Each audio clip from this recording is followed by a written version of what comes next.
অতীতে আওয়ামী লীগ এনামক কায়দায় দেশ পরিচালনা করেছিল, দেশ শোষণ করেছিল। ঠিক সেইভাবে ডিজিটাল কায়দায় শেখ হাসিনা দেশ শোষণ করছে। শেখ মুজিবুর রহমান পঞ্চম সংশোধনীতে 11 মিনিটে বাকশাল কায়েম করে গণতন্ত্রকে হত্যা করেছিল। শেখ হাসিনাও বিনা ভোটের সরকার কায়েম করেছে। শেখ মুজিবুর রহমান হেলিকপ্টারে করে ভোটের বাক্স উঠে নিয়ে গিয়েছিল। শেখ হাসিনা কুত্তা পাহারা দেওয়া ভোট সেন্টার দেখিয়েছে। শেখ মুজিবুর রহমান হত্যা খুন দেখিয়েছিল। শেখ মুজিবুর রহমান সিরাজ শিকদার সহ 30,000 মুক্তিকামী মানুষকে হত্যা করেছিল। ব্যাংক লুট হয়ে যায়। শেখ মুজিবুর রহমান ভারতের তাবেদারি করেছিল। শেখ হাসিনাও ভারতের তাবেদারি করছে। এখানে নতুন কিছু নাই, নতুন একটাই, এটা পুরনো পলিসি। সেই পলিসি, সেই ষড়যন্ত্র হলো দেশকে ভারতের অঙ্গরাজ্যে পরিণত করার পলিসি।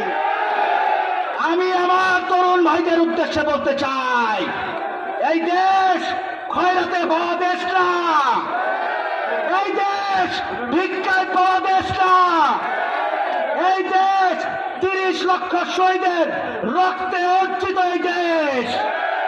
এই দেশকে কি কারো হাতে তুলে দিবেন নাকি? খালেদা জিয়া কারো কোন কারণে বন্দী না। খালেদা জিয়া বন্দী ভারতের স্বার্থ রক্ষা করবে না, উনি দেশের স্বার্থ রক্ষা করবে, এই কারণে বন্দী। আওয়ামী লীগ রাজনীতি করে শুধু ক্ষমতায় টিকে থাকার জন্য। আপনারা দেখেছেন 25শে মার্চ রাতে তাজউদ্দিন যখন তাকে বলেছিল স্বাধীনতার ঘোষণা দেওয়ার কথা, তিনি দেন নাই। তিনি বলেছিলেন নাকে তেল দিয়ে ঘুমা। আর ঠিক সেইভাবে তিনি স্বাধীনতার ঘোষণার কথা বলতে পারেন নাই। স্বাধীনতার ঘোষক আমার নেতা শহীদ রাষ্ট্রপতি জিয়াউর রহমান। তাই তার স্ত্রী, তার সহধর্মিণী এই গণতন্ত্রের ধারক বাহক, এই স্বাধীনতার সার্বভৌমত্বের ধারক বাহক, এই 20 কোটি মানুষের আশা আকাঙ্ক্ষার প্রতীক দেশনেত্রী বেগম খালেদা জিয়া। এই যে পরিকল্পিত বিডিআর হত্যা থেকে শুরু করে, শিক্ষা ব্যবস্থা থেকে শুরু করে, অর্থনীতি থেকে শুরু করে সব কিছু আজকে বিকিয়ে দিয়েছে। প্রশ্ন এইখানে না, প্রশ্ন অন্যখানে। প্রশ্ন আমরা এই মোবাইলের ভিতরে কতদিন ঢুকে থাকবো? আমরা কতদিন মোবাইলে ফেসবুকের রাজনীতি করব?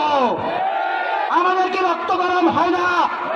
আমাদের পূর্বজেরা নিজের জীবন বাজি রেখে এই দেশকে একটি স্বাধীনতা এনে দিয়েছে, এই দেশের একটি লাল সূর্য এনে দিয়েছে, এই দেশের একটি পরিচয় এনে দিয়েছে। আপনারা কি বসে থাকবেন? সুযোগ এসেছে আপনাদের এই স্বাধীনতা সার্বভৌমত্বকে বজায় রাখা। এর জন্য প্রয়োজন দেশনেত্রী বেগম খালেদা জিয়ার মুক্তি। তাই কোন ছলনা, কোন নাটক, কোন বক্তৃতা না, কথা একটাই, মুক্তি মুক্তি মুক্তি চাই, মুক্তি মুক্তি মুক্তি চাই। ধন্যবাদ সকলকে। শহীদ রাষ্ট্রপতি জিয়াউর রহমান অমর হোক, দেশনেত্রী বেগম খালেদা জিয়া জিন্দাবাদ, তারুণ্যের দীপ্ত অহংকার তারেক রহমান জিন্দাবাদ। এই পর্যায়ে আপনাদের সামনে বক্তব্য রাখবেন বাংলাদেশ সহসভাপতি মোকাররম হোসেন, অন্যতম সহসভাপতি খালিকুজ্জামান বাবু ভাই, মাহবুব ভাই, যারা